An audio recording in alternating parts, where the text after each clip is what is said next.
There we go. You never know when the keynote is going to flow. So this is exciting for me. Okay. I don't know. It's kind of weird to pretend that there's an audience, but I guess nowadays, and a lot of your work is, I guess, living in a world where we have to pretend there's an audience everywhere. But Truth. yeah. But Peter Ludlow, I'm very blessed to have you on. I truly think that you are a pioneer. What could you call it? Internet philosophy. I mean, that's kind of pretentious, but um, what would you describe yourself as for my audience? I think you're probably one of the few guests I've had that has a Wikipedia page that doesn't start with accusations of racism and extremist groups. So, yeah. Well, how would you describe your work and yourself?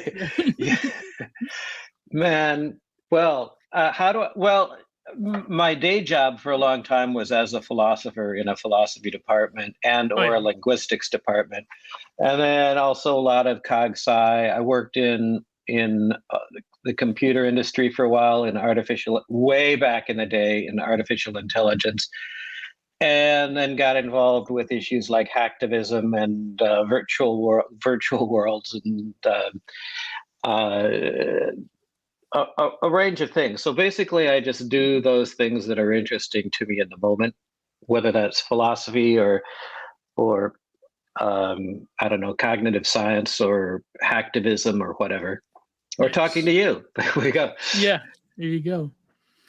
But I think what's interesting about your work is that you have you truly are a pioneer, obviously. But you came at a time when you could witness firsthand the way in which the sort of structures and the arrangements of the internet and the online world shifted and changed. And a lot of that sort of, I guess a good topic to begin with would be, why is it that a lot of this sort of previous utopianism, for example, I'm thinking of the essay, The Californian Ideology. Mm-hmm. How have you observed the structures of the internet itself change and shift? And what do you think has been the difference in attitude towards those, the architects and the engineers and the theorists of the internet from the early internet age till now? What have you noticed in terms of significant trends and the way that things have manifest? And how have your ideas changed of the internet from when you were starting to, really get on the ground floor till nowadays? Well, the most obvious change is that in the early days of the internet, people were completely suspicious of it and didn't like it and thought it was like a den of iniquity, which of course to some extent it is. But the idea was, because you would see these surveys that would come out in the sort of early 90s that the internet was 87.3% porn. Okay. Yeah. Now, so someone just pulled that number out of their ass, obviously. And obviously, the amount of porn on the internet is massive, but it's a relatively small percentage of what goes on. And it's just basically a feature of any new technology that people are going to be paranoid about it, understandably so to some extent. And the media is going to feed that paranoia, and politicians are going to feed that paranoia. And you see that replaying now with crypto right now. So right now you have people like Gary Gensler defending us from the evil crypto, but it's sort of a game that I've seen played before, with the World Wide Web before that and the internet before that, and even with computer technology before that. How has my view changed? I've become more optimistic over the years. So if you recall, sort of around the year 2000, I published that collection of essays that I edited, not that I wrote, called Crypto Anarchy, Cyber States, and Pirate Utopias. Oh, yeah.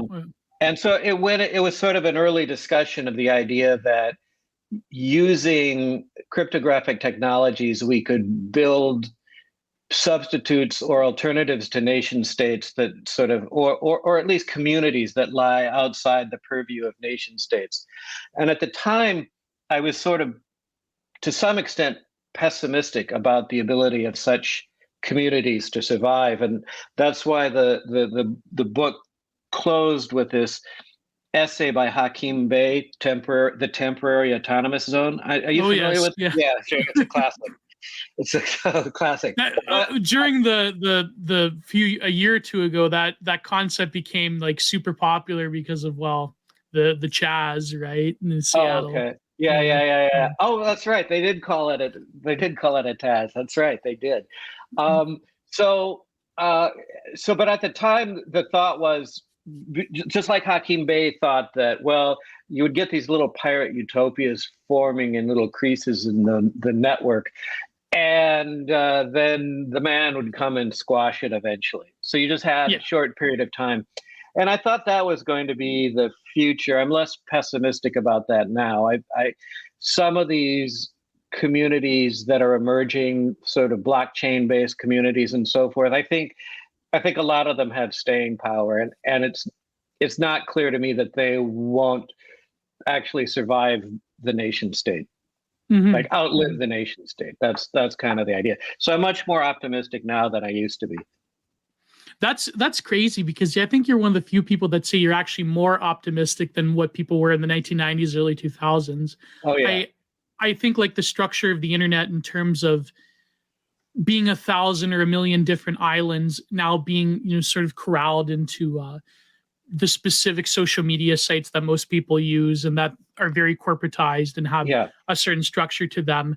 So what is the basis, I guess, of your optimism? Yeah. Well, one part of the optimism is simply the fact that I think some of these virtual communities and online communities, they're going to survive. They're not going to get squashed. Now, there's certainly plenty of reasons to be pessimistic, and that's because you get these giant applications like Facebook and Google and to some extent Twitter, I guess. But I mean that's just going to happen. I mean, these kinds of gigantic applications are just going to form simply because it's like that's the way social media works. The more value you have is the more people that you collect, and the more people that are there, the more people that want to go there. I mean, you know how it goes. Right. But there are also alternatives out there if you want those alternatives, and I don't necessarily see that either of those giant players are necessarily going to survive for another 20 years or even another 10 years. I mean, it's just when you think that things are invincible that things start to fall apart for them. I mean, there have been a lot of online platforms and real world brick and mortar stores that we thought were invincible, right? Like we couldn't imagine them not existing, and they just go poof in a hurry. And I think any of those players, Twitter or Facebook or Google, could go poof in a hurry. I mean, I can't tell you when. I can't say for sure they will, but it could easily happen. And so, while I get the threats and the dangers that they pose to us, I think I still stand by my optimism. How about that? Oh man, that's funny.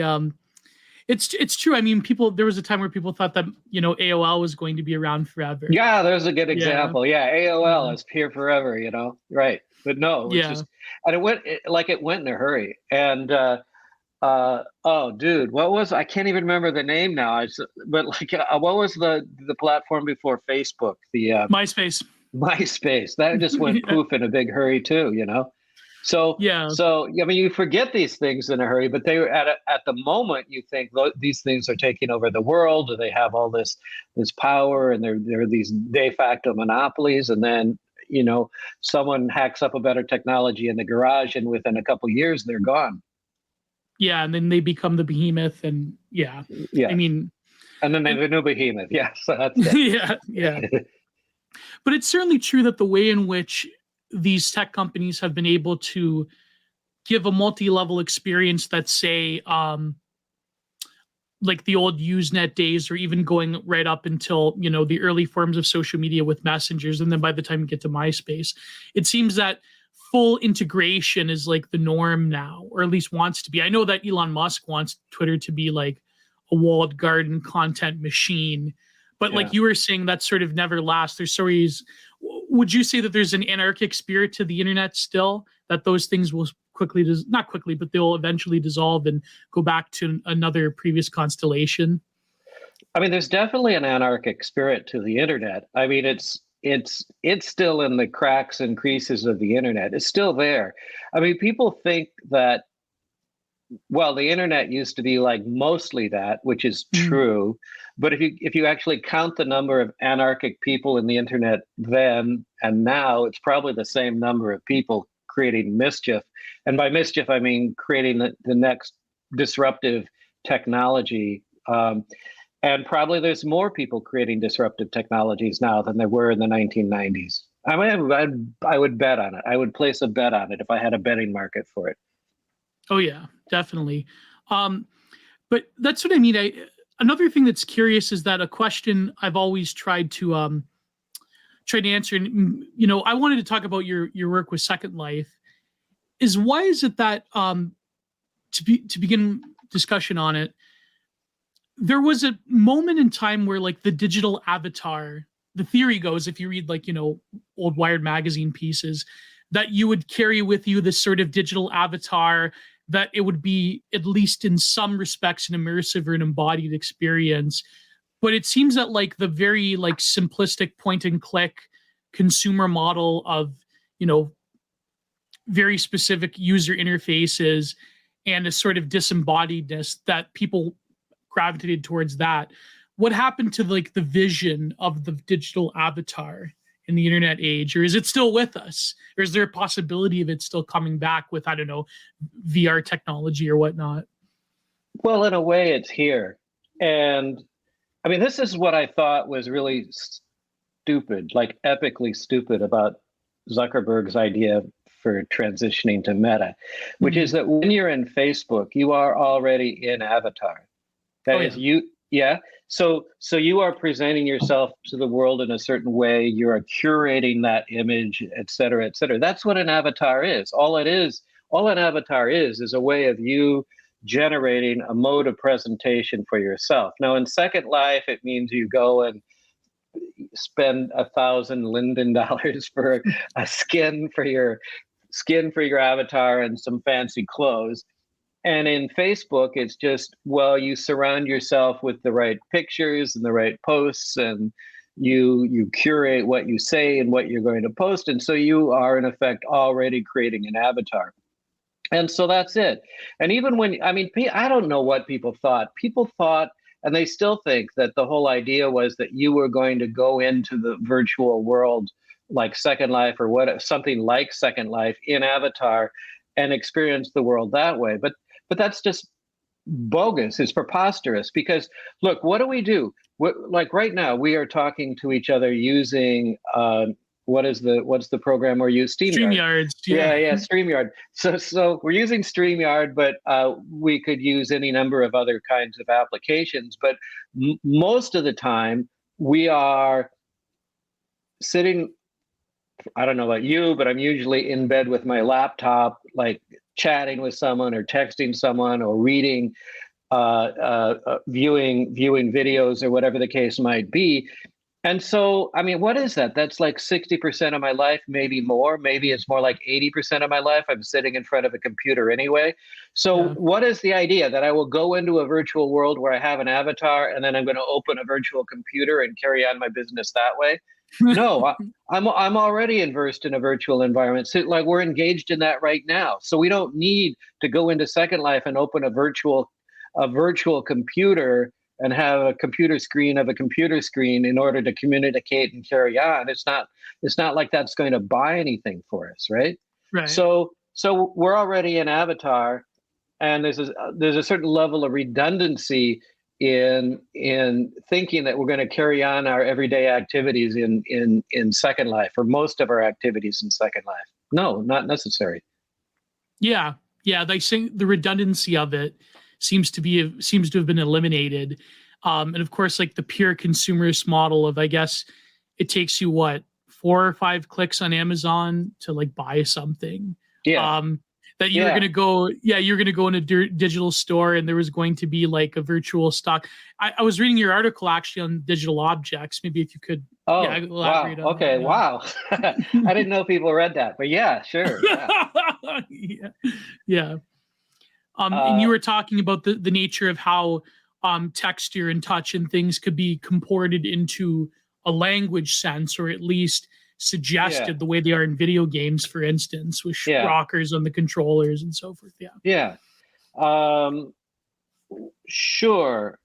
So what was the point of that paper? The point, I guess my main point in that paper was that it was a defense of the idea of virtual objects inside of virtual worlds, but the idea was that those objects are parasitic on real world objects. They're social objects. So a lot of the objects that we interact with, they are social objects that are our creation, like tables, for example. Right. I mean, it's not just something where you put your food, but it's a way for us to sit around and have a certain perspective, distance from each other, and it's a very good, correct, optimal distance for socializing, et cetera, et cetera.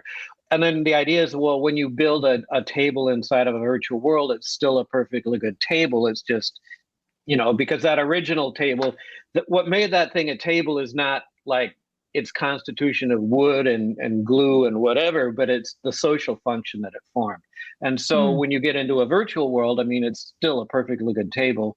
It's a virtual table, sure, but it's still a table. I mean, that was the thought of that particular paper. And so, I think I'm not saying that virtual worlds are stupid or they're wrong or that they're not fun. I'm just saying that the idea that we're going to carry on our lives inside of virtual worlds only makes sense in the sense that we already do.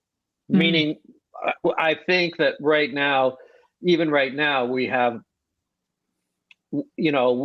this app, StreamYard, which is, we have video going. It has a sort of correct distance apart from each other as though we were sitting across from each other, et cetera, et cetera. And so to me, that's already, we're in a virtual world. So I have nothing against virtual worlds. I just tend to think that we're already there. And I have nothing against Second Life. I mean, I don't go in it anymore because it's just kind of fatiguing to me. But I don't think there's anything revolutionary about that technology anymore. Yeah. Well, that's crazy. My story. Well, I've always been curious about going into Second Life because when I was a kid, now I'm core millennial, so this was about, I want to say 2002. Okay. I was at my grandparents' house and we were having a barbecue and I was watching television. Here in Canada, in Ontario, we have TVO, right? And there was a science show or a technology science show. I forget what exactly it was called. And they were talking about Second Life. And they were showing, stills from it and how universities would create campuses in it. And it was like this really, this was going to be the utopian future. It's like, that we were going to interact in digital worlds and that digital worlds were going to sort of create what does Bard call it, a netocratic politics of existence. And nowadays, of course, Second Life has been slotted as, a haven of furries and perverts and shut-ins. But there still is something very poetic to it, I feel, of the virtual world as being a template of expression in a way. I mean, I mean, it's definitely that. It's probably like 2000. I think it started in 2003, so that's probably when you dropped in 2003, 2004. It's like a great place for expression, and I mean that was the amazing thing about it when I first went in, because you had this set of tools and you could build whatever you want, and people were building amazing things. And a lot of it was garbage and crap, but some of it was just like mind blowing. And it was a lot of fun. I think it's a great project, and it's still, even Second Life 2003 is still light years beyond the kinds of virtual worlds that we're looking at today, like Decentraland and Sandbox. I don't know if you've checked out these decentralized virtual worlds. I mean, they are, yes, they're still lagging behind where Second Life was back in 2003, 2004, certainly 2006. Oh yeah. Oh yeah. And it's still, yeah, it's a monumental project when you think of it. And it does have a lot of implications, like you were saying, about the nature of objects having a sort of a social reality. I mean, this is what Lefebvre talked about, that, in the politics of space, how space can, in sort of architecture and the object itself, can inhabit a social reality and a political reality, but also it can have an idea to it. And I guess like nowadays there's a lot of affectation and like emotive quality to a lot of like, even not just like physical objects, but products. Like there's nostalgia over consumer products. And I think there's nostalgia over the early internet. There's nostalgia over the aesthetics of the early internet, which I find quite fascinating, because they're not like actual art objects, but yet they're real in a sense. So yeah. Oh yeah. No, there's tremendous nostalgia for this, even in the financial market. So like with Wall Street Bets pushing things like all those OG companies that have sort of like hit the skids, like GameStop and so forth. I mean, those were all nostalgia plays for sure. Yeah. Or definitely. But I even like the virtual object. I mean, a lot of people in the contemporary art world, like you have the, post-internet art, like they, creating objects in certain computer programs and so forth. And not just digital art, but like in terms of virtual installation. I know that Second Life for a while encouraged this sort of thing that I believe Zuckerberg, that's where he probably stole that idea from when it came to the Meta commercial, where it's like you could have virtual statues and artists could create interactive statues that you have to pay to see. And it's like, well, that was like in Second Life. That was 20 years ago. That's the funny thing about it, because Second Life started like, I think it was the same year as Facebook. And so I was like, so I'm in Second Life and I'm kind of following Facebook, and it's just sort of like the whole thing, like it's the weirdest thing, because you figure, well, Zuckerberg must be a smart guy, right? And then it's like, and then all of a sudden 20 years later, he's like discovers this ancient technology and he thinks it's like the bee's knees or whatever our grandparents used to say. And he decided that was going to be the focus of his company. I just find that bizarre. Yeah. Yeah, it is. That maybe he's running on the same like millennial nostalgia, that there could be like a possibility, like a Silicon Valley optimism. Oh yeah. No, I'm sure he is. Yeah.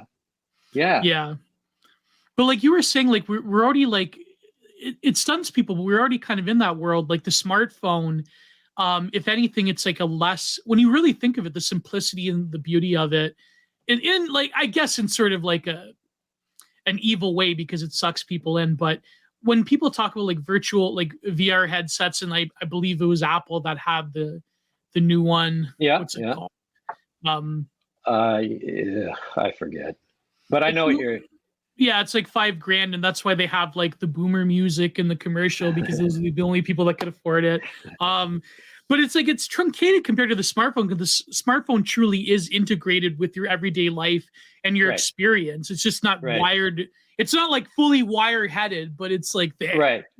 Right. Is you don't need to shove something on top of you. You don't need to shove something on top of your head and have it constantly beaming into your eyes. It's perfectly easy just to pick up the phone and look at it. I mean, that's not necessarily a struggle. I mean, Google went through this with the you remember Google Glass? Oh yes, yeah. I mean, and they were smart enough to like, they'll try anything, and then they dump that project right away. I mean, because no one wants to walk around with those glasses or something like those glasses constantly. For certain purposes, it can be cool. Like if you're in some sort of augmented reality game or something like that. Oh yeah. But I don't want to walk around and have advertisements being pushed at me all day long, or tourist information pushed at me all day long. If there's information I want, it's not a big struggle to pull my phone out of my pocket. Yeah. And you're already in it. You're already, if you think about it, you're already in a computer mediated land anyway when you do that, right?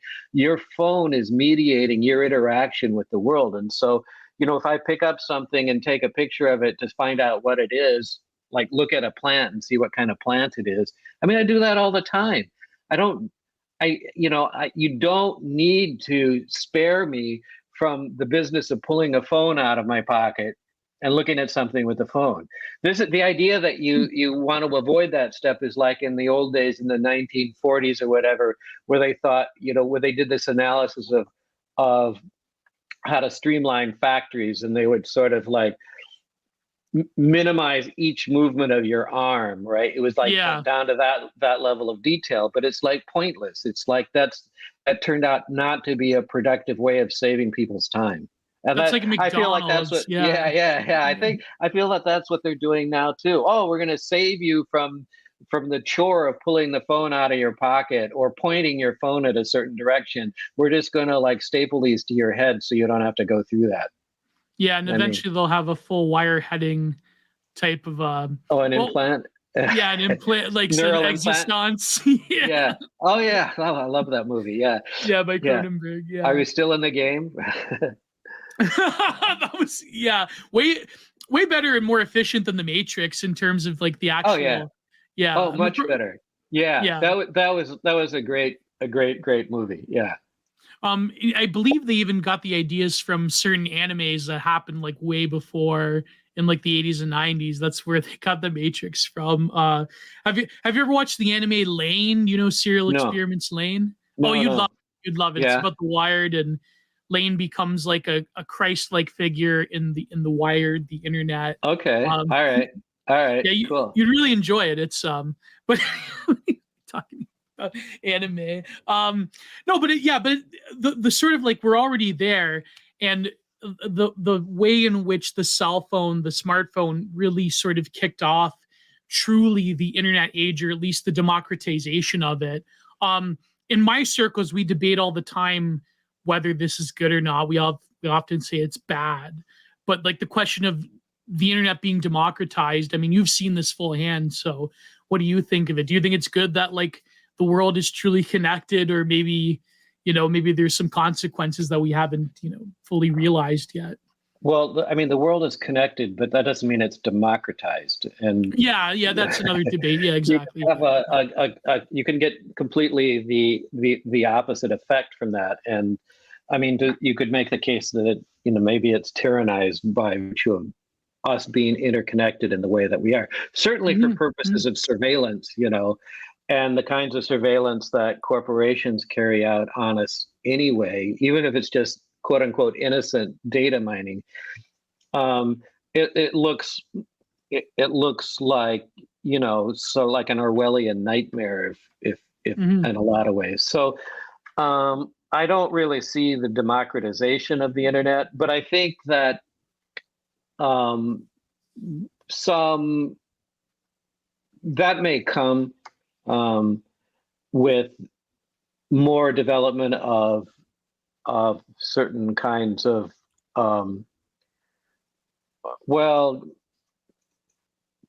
crypto technologies that are used in terms of in the formation of blockchain communities and so forth, where you have communities in which you can carry on your private business in private, and all the public affairs have to be in public, verifiable, immutable. So all the public business is there, immutable, visible to everyone.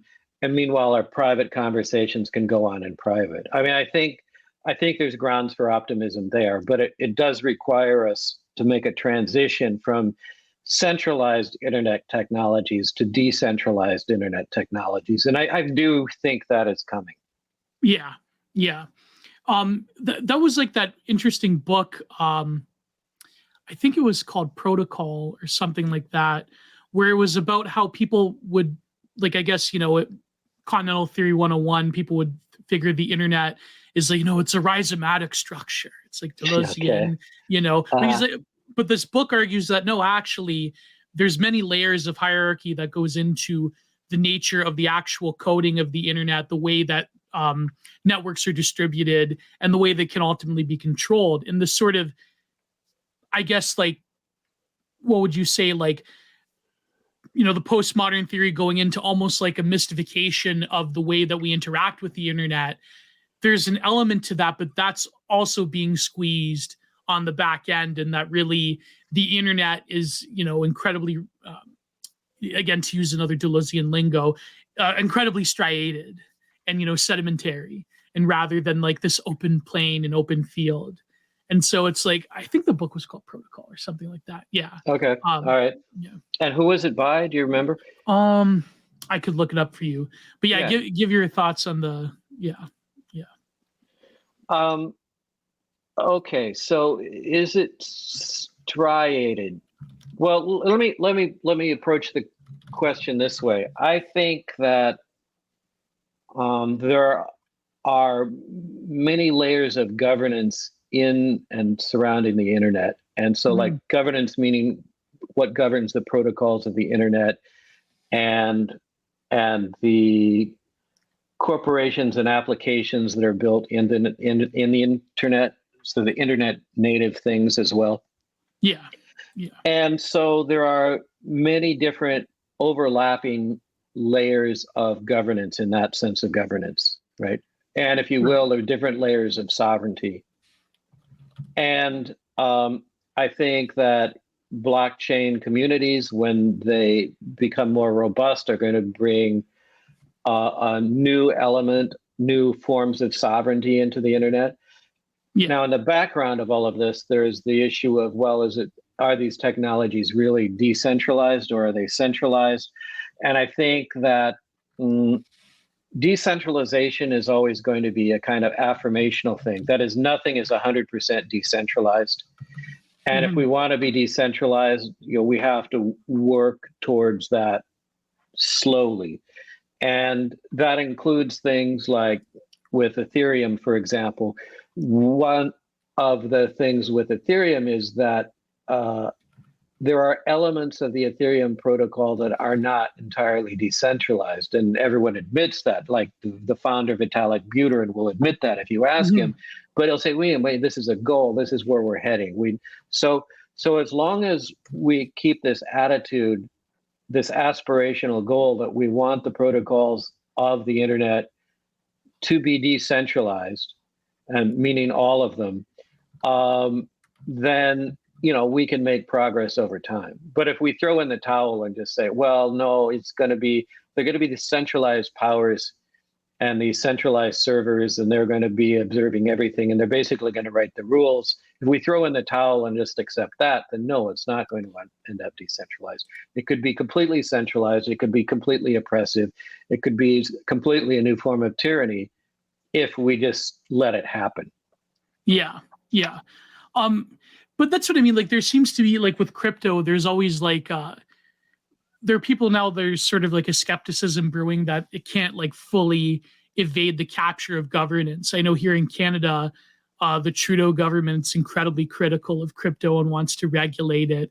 And there was some theorization around, like, for example, I think it was the beginning of the year, something with Bitcoin, where a lot of people speculated that, this was a psyop, so it could demand that governments could be come in and like be the savior and regulate this anarchic entity that's going to fuel very all of the I guess all of the popular like demonization stories of like, I went on the deep dark web with crypto and I those types. But yeah, how do you still feel that crypto is sufficient to evade capture in that sense?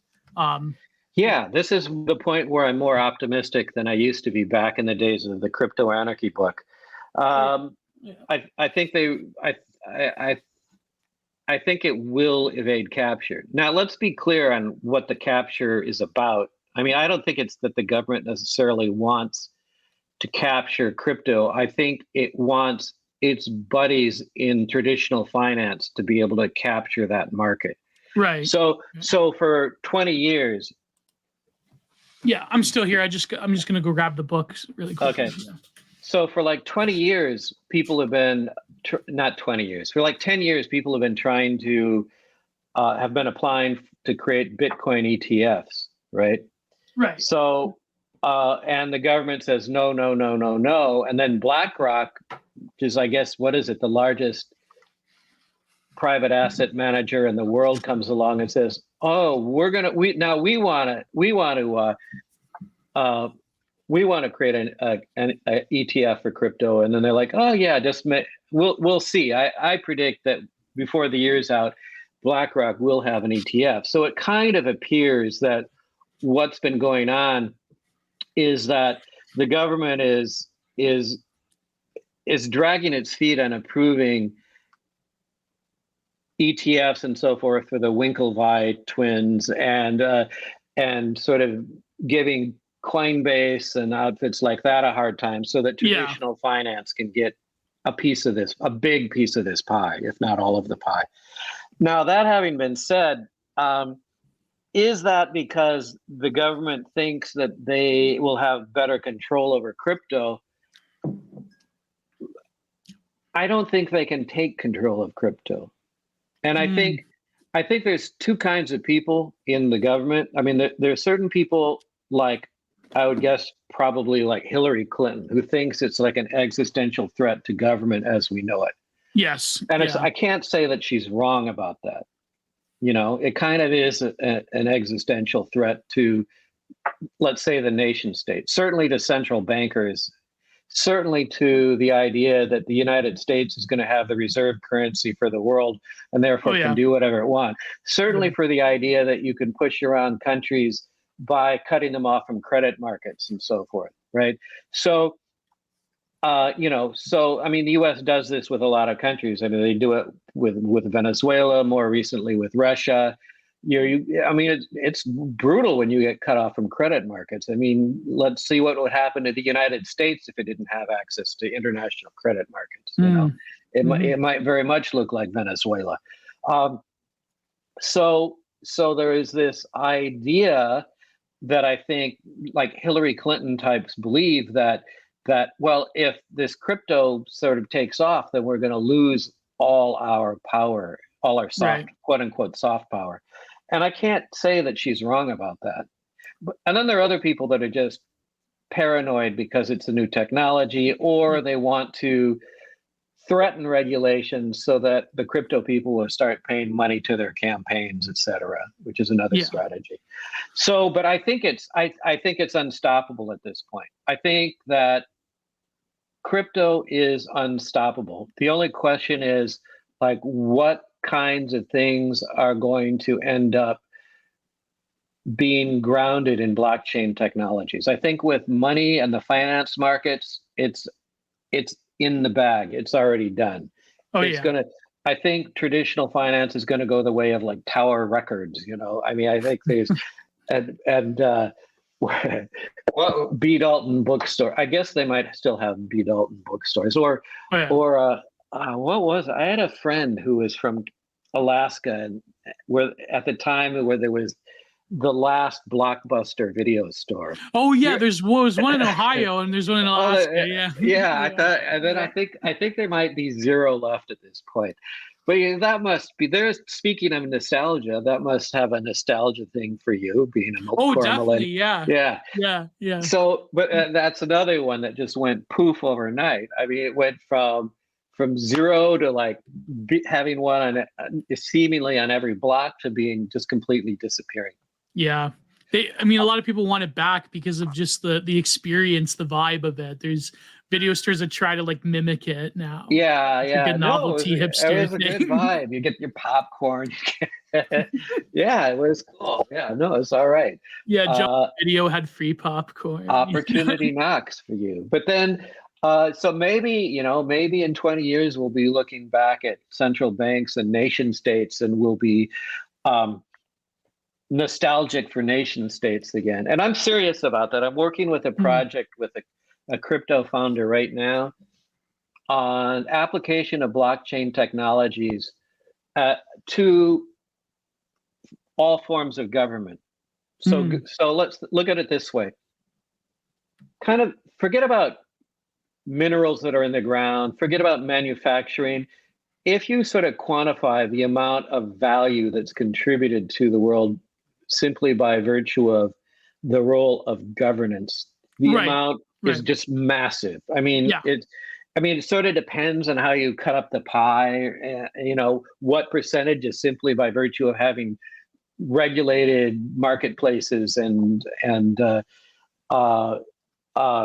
you know, a well-functioning legal system and so forth, or the perception of legitimacy in terms of geopolitical, the ability to enforce mechanisms of control over geopolitics and so forth. Very realpolitik type of The amount of financial value of that just dwarfs every other category. It dwarfs real estate. America's number one. And America's number one at that. They are very good at that, and they have a lot of power at that. I mean, I think this is another reason why sort of smart technocratic politicians are concerned about blockchain technology, because they can sort of see the handwriting on the wall here. And you know, I think that it's, you know, when I talk about governance, I'm not just talking about national governments and state governments, but I mean things all the way down to the level of condo boards, you know, homeowners associations. I don't know if you like track this. Lately, I've been reading up on homeowner associations and what they call special taxing districts in Florida. Disney is one. Disney has a special taxing district. The other famous one is the Villages, that home for boomers that has 120,000 people. And like in Boca Raton. It's like allegedly the highest STD rate in the nation. And the world's the longest golf cart parade in history. So, but anyway, you get these special taxing districts and special enterprise zones around the world. What you're seeing are nation states, not even slowly, but actually quite rapidly, ceding their sovereignty, not just over who controls the police, who controls the water supply, who controls the fire department, who controls the taxation in these districts. I mean, in these special taxing districts, the districts themselves, you know, levy the taxes. And so at some point you're like, well, what exactly is the federal government or the state government doing at this point? And so what we're witnessing, I mean, it's not obvious now, but I think it'll be obvious pretty soon, or it'll be obvious once it's happened and it's over with. The nation state and traditional forms of government are just dissolving before our very eyes. And I believe that sort of crypto-grounded technologies, blockchain technologies, are going to form the kind of technologies that we use, whether it's in the form of a DAO or smart contracts or whatever the case might be, that's going to replace a lot of what counts as governance today. So to sort of tie that up, the idea is it's not just the dollar, and it's not just markets that are going to be replaced by blockchain technologies. It's going to be the very function of government at every level, from nation state, if nation states continue to persist, that's a big question, to down to your condo boards and special enterprise zones and special taxing districts and homeowner associations, et cetera. Because if you look at all of those different institutions, homeowner associations, if you think there's corruption at the federal level, homeowner associations, oh my God, you know, I mean, they're like, some of them are just freaking crime families, you know. I mean, it's like ridiculous. So the idea is that if you want to bring transparency into every level of governance, then that's where you're going to see blockchain technologies facilitating governance coming in at those levels as well. Oh yeah, and even governments, or rather, it seems that the world would, like, eventually, the way that things are going, polarize into regional blocks of powers rather than sort of like the way that we know of the Westphalian nation state. I mean, there was sort of the optimism after the 1990s of, like, the Fukuyama end of history. The end of like, history. Yeah. Yeah, yeah. How did that go? How did that go? Yeah, exactly, right? Yeah. I mean, like, okay, bracketing the politics aside, I have my opinions on it, but for example, like the recent, the last year or so with the sanctions against Russia because of the special military operation. Well, let's call it the war in Ukraine. I know it's the propaganda term, special military operation, but the fact that they weren't crushed on it, and the fact that, like, China and Russia, they seriously are considering even, China developing their own cryptocurrency. That's a rumor, anyways. And that the fact that they want to create a regional bundle of currencies, or the Shanghai Economic Cooperation, to rival the dollar. I mean, this has very stark and terrifying geopolitical consequences to the global American empire. So, and if crypto can factor into that, the Chinese are certain. And listen, I'm no fan of the Chinese government, but I mean, look what they're doing to my country here in Canada. But the fact that they're very open to cryptocurrency, I mean, maybe for a lot of, like, liberal utopians in Silicon Valley, that's a terrible thing. But I mean, there's potentiality in it. I mean, even in El Salvador with Bukele, he's a big crypto guy, and he arrested all the MS-13 members and so forth. So yeah. I mean, the Chinese, they have their own central bank digital currency. Yeah, it's in place. I mean, that's not even rumored to be the case. And probably, look, we're going to get ours too. I mean, whether we like it or not. I mean, I don't think we like it, but it's coming. It's coming in Europe. So the central banks are going to try and survive by creating their own digital currencies.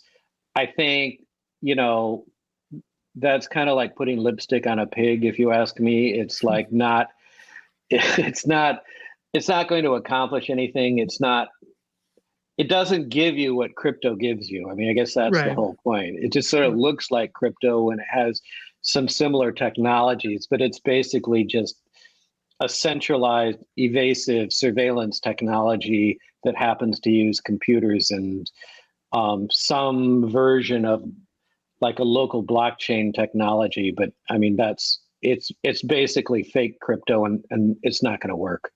Mm-hmm. Because it doesn't have that feature of, like, security, lack of surveillance, or the sort of guaranteeing of the way that the blockchain can encode interactions. I mean, the Chinese are probably going to manipulate it. Let's face it. Yeah. I mean, they might. I mean, I believe their new policy is that they're allowing, for a while they banned crypto mining. I believe that the crypto mining is back for them. Probably your listeners will be able to update us on that. But the idea is that that doesn't mean they necessarily let people locally use Bitcoin, for example, for their transactions in country. It's just sort of a way to make money, as long as you're not kind of using it for what it's supposed to be used for. And so my point about this is that, well, why is a central bank digital currency not going to work? Well, the whole point that we use crypto is because we don't want a lot of hassles. If I want to send you some money, I just press a button. I can do it in 10 seconds. Don't have to go to the bank and explain why I'm doing it, et cetera. I can self-custody my own assets. I don't have to worry about the bank freezing my account for no obvious reason, especially if I'm a business, which they do all the time. Oh, yeah. So it's a way of carrying on your business without unfair intervention by states for illegal reasons, right? I mean, states can interfere and block any of your transactions in the traditional finance system. And so the whole reason we want to use something like Bitcoin is to avoid that system in which various governments can use coercive power to stop us from engaging in what ought to be legal activities. Well, I know that's why a lot of dissidents are fascinated with it. I mean, I know quite a few, not know personally, but I know of quite a few people who've been banned. Actually, a few of them I know personally. I shouldn't name names, but quite a few people that have been banned from service of banking for their political opinions. I mean, You interviewed a pretty infamous one. Weave? Are you talking about Weave? Yeah, that was a great interview, by the way. That was a great interview.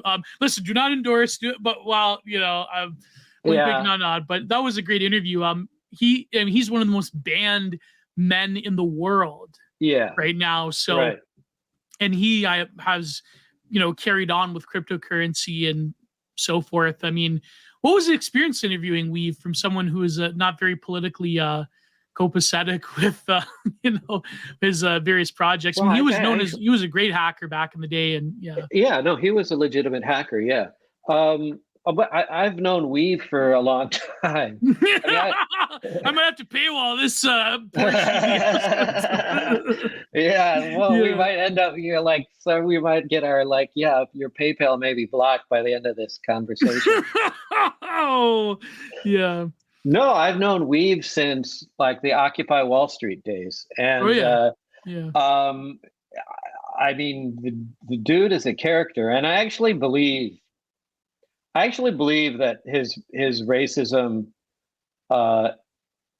started out as a trolling thing, and then when he went to jail for that AT&T hack, if you remember that. Oh yeah, quote unquote hack. It wasn't really a hack at all. He got the data tables, and then basically, but it was just because they left that information unprotected, and on the iPad, right? So he could just sort of guess. He would enter a number, and then it would sort of tell him which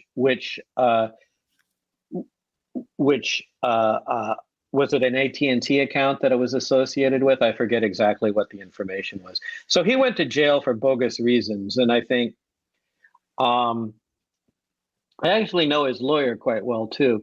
But he, I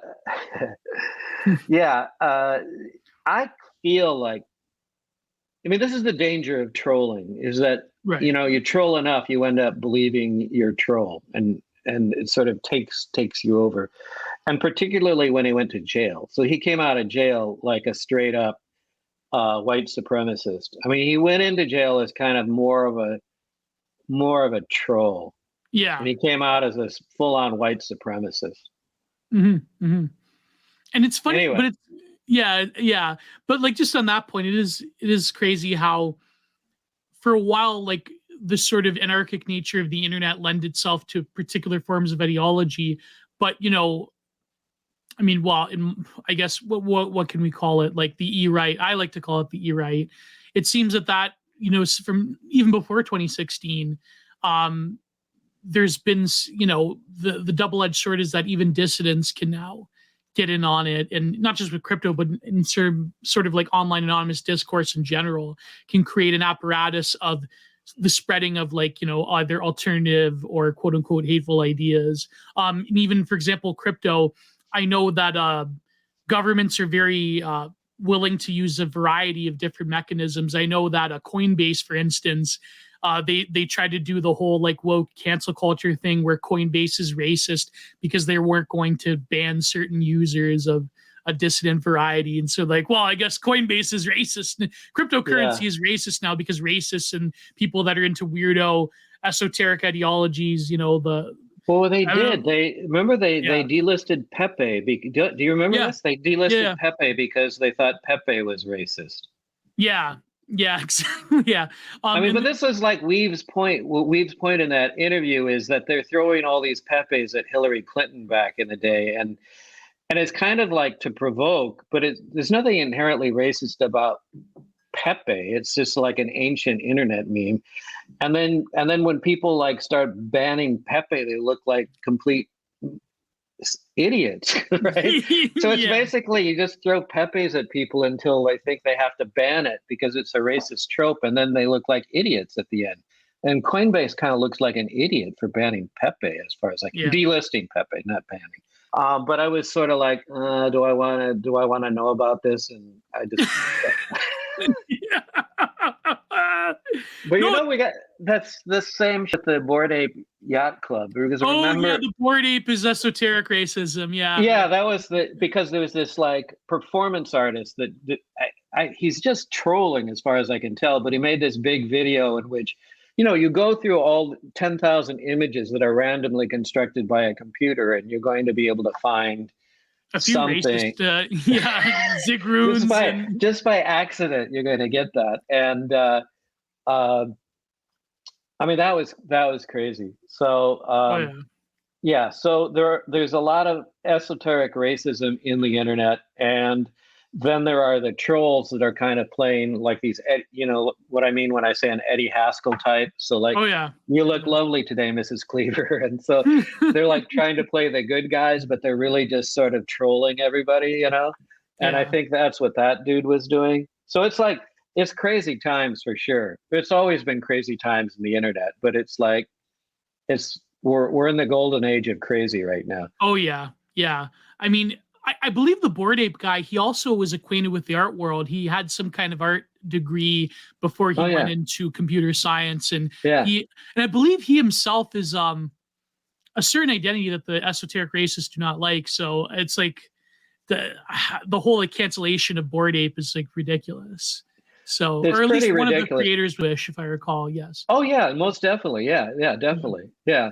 And I mean, there were all these claims. What were some of the claims? The Bored Ape was part of the SS, the Topkov skull, that it was like mimicking the death. Yeah. Oh yeah. Yeah. Because it was supposed to be. Yeah, it was supposed to be a symbolism there when it was like kind of like a biker badge, sort of thing. Yeah.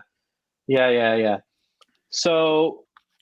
The whole idea about like even the name Yuga Labs was supposed to be racist or whatever, but like Yuga was the guy in, was it Smurfs who was the guy or was it Gargamel that turned Smurfs into two-dimensional images?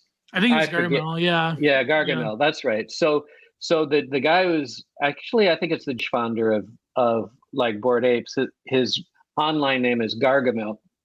And so they were trying to claim that Gargamel was racist because the character Gargamel in the cartoon has like a big nose or something like that. Yeah, and it was meant to be like Kali Yuga, like Sestri Devi type of stuff. Like, it reminds me of Weave's interview where he's like, when I went to prison, I would like, go up to the Aryan Brotherhood, I would like quote Miguel Serrano, and I was fine, man. It was like,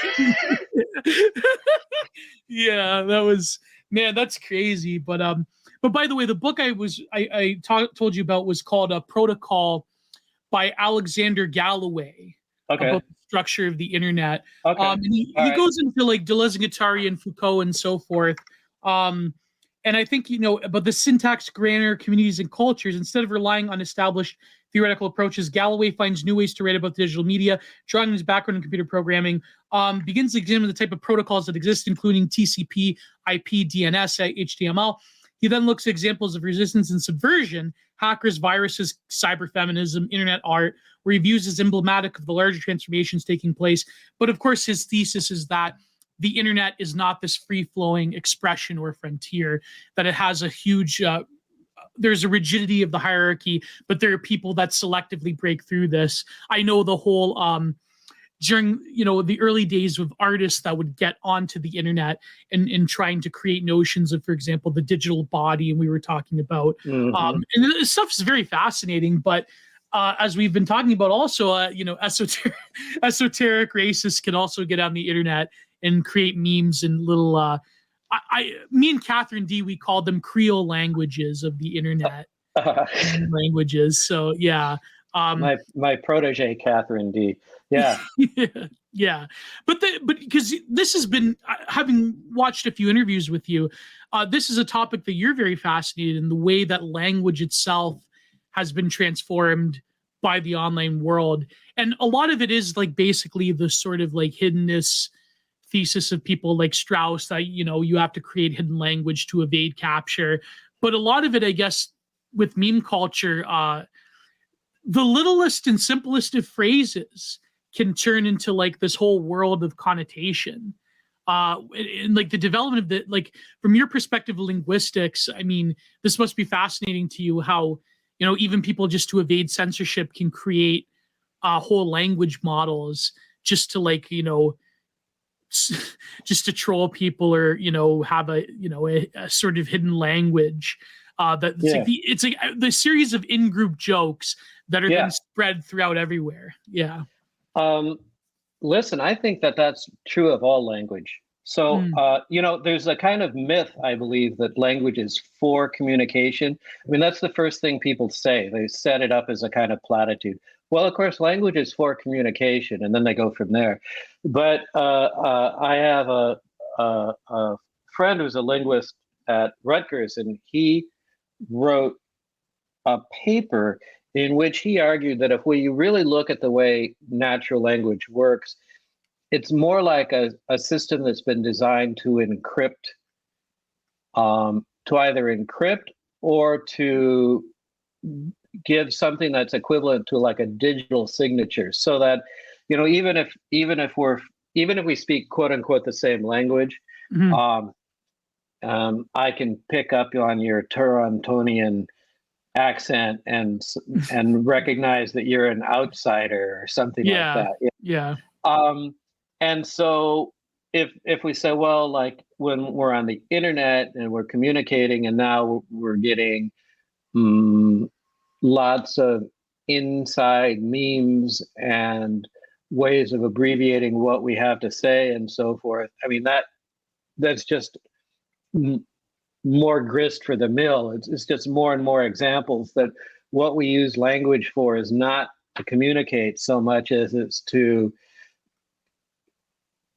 it's to communicate in group, right? But it's also, but the minute you do that, you want to do it in a way that locks out the outsiders, right? Right. And if I want to talk to you, I might want to talk to you in such a way that you're reassured that I'm part of the in-group. So that means I'm going to drop the right references and so forth. And, we do this all the time in the E-Write. You have to drop the right references to whoever. I've noticed that. Yeah.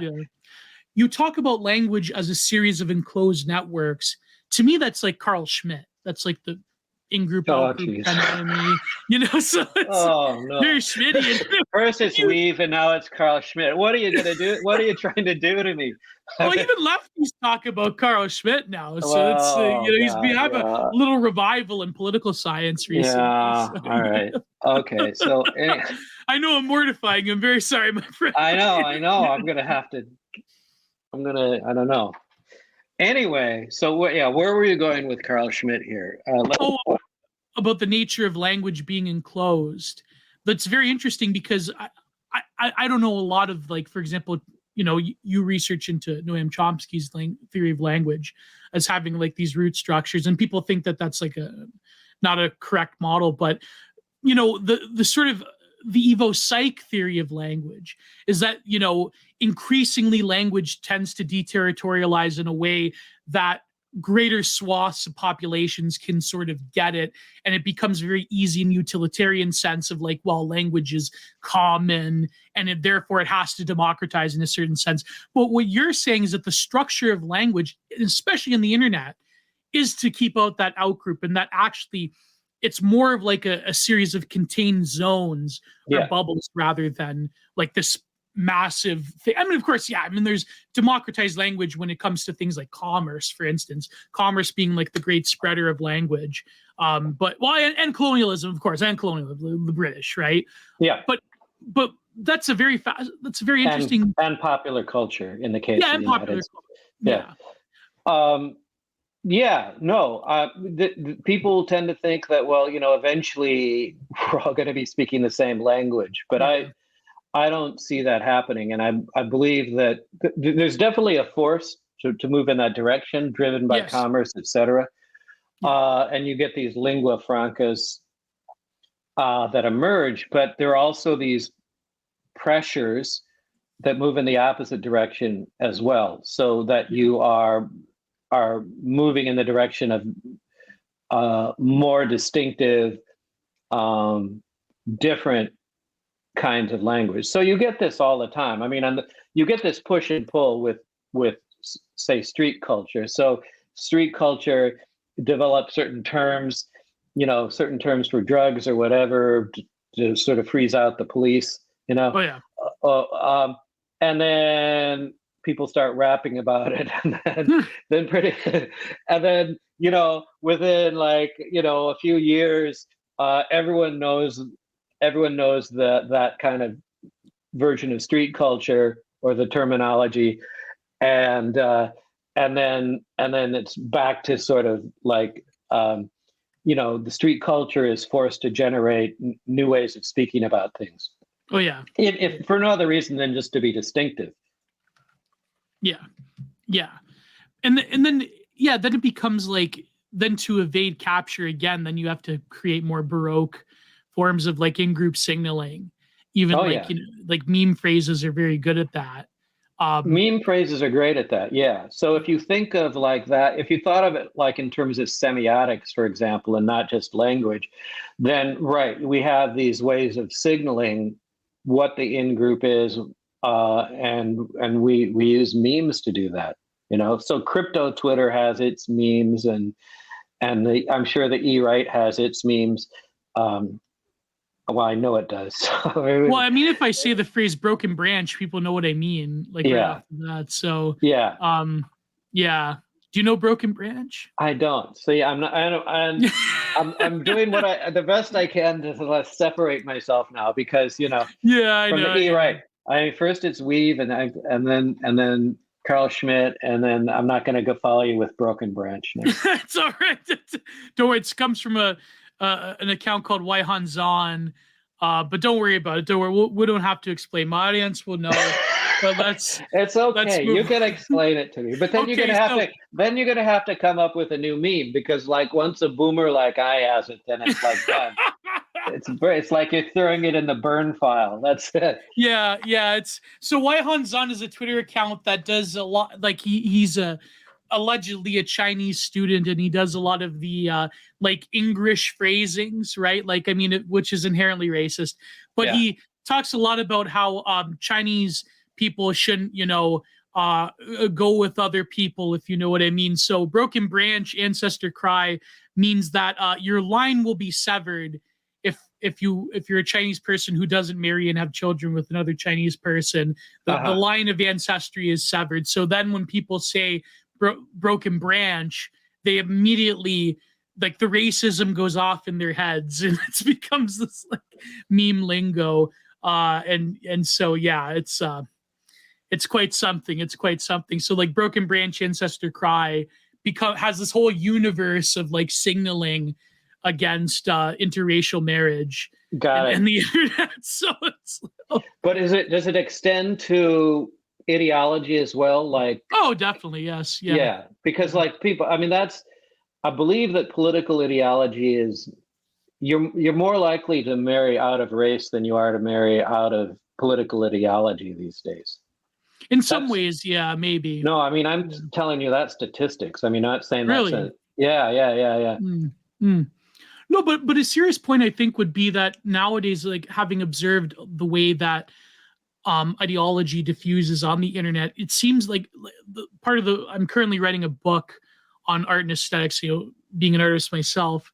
I noticed that the way that political ideas spread, I guess maybe because of the image capacity of the internet, is through the image or the aesthetic itself. There's very much a powerful aesthetical politics on all sides, not just political right, but also even on the left. I mean, there's a lot of, high school kids that read, that get into, I don't know, Maoism and Leninism by images. Yeah, by the aesthetic itself. So yeah, go ahead. Definitely. There's no doubt about it. Yeah. I mean, that was why is that? Che Guevara's great claim to fame. He was like a living meme, for radical movements, And to some extent, I mean, Mao was too. I mean, that's why Andy Warhol made a portrait of it. Oh, 100%. It's Marilyn Monroe and Mao, and there you go. Yeah. And there's a critique, though, of the sort of, well, Andy Warhol was brilliant in that sense, because he was sort of critiquing the way that the icon, the way that he would portray Marilyn Monroe and like the gold leaf, the way that, he was very acquainted with Eastern iconography, and, orthodoxy. But it's like sort of like these figures become these icons of the modern world, that they take on a sort of a hyper character. But why do you think that is, though? Because originally the internet was more of the dissemination of text rather than the image, but it seems that the image has conquered the internet fully. I guess maybe because just the bandwidth has increased from the age of YouTube till nowadays, right? The image becomes everywhere, even more than the text. And it's very funny how that developed. Yeah, that's interesting, isn't it? Because I remember the very first image-based browser, right? Before there was Netscape, there was Mosaic, which was Mosaic, something, yeah, yeah. But here's the thing. Before that, even, do you remember like the old Muds and Moos? Did you? Oh, ever, that's too far. I was too young for that. Yeah, okay. Yeah. But I know about them. The Mud servers and the well. Yeah, multi-user dimensions, sometimes object-oriented. So they were these text-based reality virtual worlds, if you will. So this is before we have any graphics at all. And so you would, with your character, you would like type a description, which everyone could see. You would go into these spaces and you would you enter a room and there's a description of the room, what's lying where. And so it's true that it was all text-based, but it was because you had to be text-based. There was no other way. And you used the text to generate images, right? Oh, yeah, like those Gorian dungeons. That was like, Yeah, well, even when you have images, so like in the early days, Catherine D can tell you about this, the early days of The Sims Online, where it was a very limited palette of what the avatars could do, but you would have these Gorians. For those that don't know, there's like a kind of online S&M role play, which is based on science fiction books by John Norman. Was that the dude's name? I think, was it John Norman? Yeah, I think so. Yeah, there was a whole series of them. Yeah, series of books, The Slaves of Gore, etc. And so people would role play. I mean, they still do. But even in even in The Sims Online, they would role play, but the visual palette that's available to you is very limited. So they would use these kinds of actions in the game to signify what otherwise would be presented, what in Second Life ended up being presented in terms of images, right? Yes. So even when you have graphical images available to you, you outrun the ability of those images to express what you need to, so that you had to resort to text in order to fortify or develop those images. Yes. Yeah. So I guess my point here is that it's not surprising that images kind of took over the internet as they have, because even when we had no images, we were trying to create images in your head by typing the relevant stuff. And even with the ASCII characters, right? It's like the ASCII smileys and all that stuff. I mean, those are great examples where you use, before they created an actual image for you, you would just have like semicolon, right parenthesis, that would be it. No, but that is crazy. It's almost like the image in the internet age was like yearning to break free. And now that the image is everywhere, now it's like that becomes, in a way, a primary language. I mean, memes in themselves, I mean, yes, they're meme phrases, and they're meme like directional content, but the image and the edit of the image, that seems to be the sort of, let's say the watershed, or the sort of like hyperspace of all things, whether it be ideology, fantasy, desire, relations, you name it. Like, it's the image is everything now, in a way that the text, even like you were saying, the text reflecting the image, like as something as like ridiculous as like, the Slaves of Gore. By the way, Catherine had a great take the other week, where she said that the whole like esoteric trad e-girl, that's sort of like the Slave of Gore role playing. It's like, Yeah. the e-girl, that one, like, that hovers around the e-right, that's sort of like, that's a weird form of S&M play. But I mean, hey, I mean, even politics itself becomes eroticized now. So it's like, No doubt. There's no doubt about that at all. I mean, I think it was always so, right? oh I yeah. mean, yeah, but certainly now. So it's sort of interesting to think about the relationship between images and the internet. And it's almost like the images are sitting there, or the need to communicate images are sitting there, and we go, all right, internet, we need you to morph into something that can give us life. Yes. Okay, it's like the images, or the capacity to distribute images. It's sort of like it's as though it's dictating the design and the development of the internet. Yes. Yeah. If that makes any sense at all. 100%. Yes. Yeah. Yeah. But which in the end means our need and desire to communicate in images. Thank you for listening to the Content Minded podcast, where every Wednesday there are interesting guests, amazing ideas, solo streams, and discussions on a diverse array of topics from art, philosophy, history, and more. The free version will be available both here on YouTube and as a downloadable link on Anchor and Spotify, as well as on Substack. Each week, the full, uncensored, and spicier version will now be available on both Patreon and Substack, where you will have access to the full archive of both Content Minded and of Giant Reviews, where I break down interesting texts every week, including other exciting paywalled articles and good content. Thank you all. Please like, share, and subscribe. God bless. Goodbye.